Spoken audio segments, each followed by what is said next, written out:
Vision is going to direct your life if you let it. Now, the imagination is the mental faculty out of which visions arise. Visions, pictures that we build in our mind. Most people don't use their imagination constructively. Most people use their imagination destructively. They imagine what they don't want. We've got to consciously and deliberately imagine what we do want. If we will take and sit down with a pen and ask ourselves, what do I really want? And write it down. And then make a written description of it in the present tense. Writing causes thinking. Thinking creates an image. And you get these images going, you're building a vision in your mind. It's the visionaries that change the world. Think of that. The fact that I can sit and look into this camera, and you can sit and look at me on your phone, or on your TV, or on your laptop. That was the result of somebody's vision. Do you know everything you've got, the clothes you wear, the house you live in, this microphone that's in front of me, it was all the result of somebody's vision. It's not an accident. You and I have a marvelous imagination. And everything starts with a vision. Van Gogh was asked how he did such beautiful work. He said, first I dream my painting, and then I paint my dream. What do you want to do in your life? Where do you want to go? What do you want to make happen? What do you want to make happen for between now and the end of the year?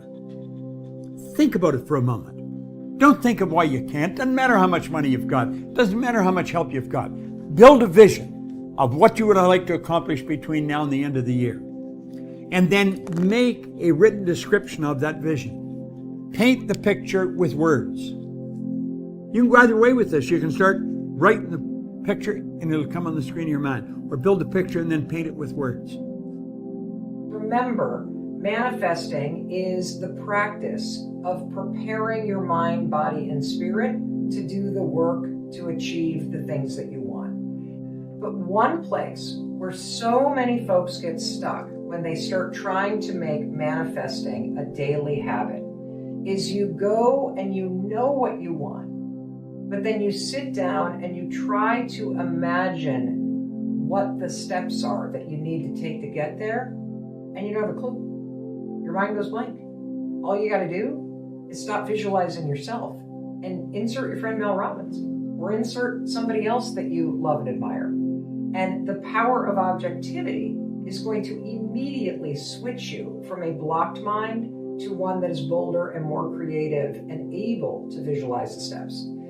I want you to imagine yourself asking for a raise or applying for that dream job. When you visualize yourself doing it, you immediately focus in on minutia.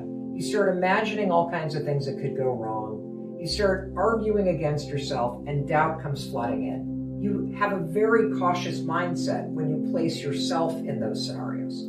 However, if you were to visualize me asking for that raise, immediately your mindset switches to being very bold, being creative, seeing all kinds of opportunities. And in fact, when you not only visualize me, your friend Mel Robbins, asking for that raise that you want, when you give me advice, you're super enthusiastic. You're like, Mel, you should go for it. And I bet in your life, you have probably told friends or loved ones, you should ask for more money. And you mean it because you're visualizing them. But you yourself won't visualize yourself doing that. You talk yourself out of it. Vision is going to direct your life if you let it. Use it constructively. See what you want. Don't spend any time thinking of what you don't want. When you get a picture in here, make it big, make it beautiful. You'll be glad you did.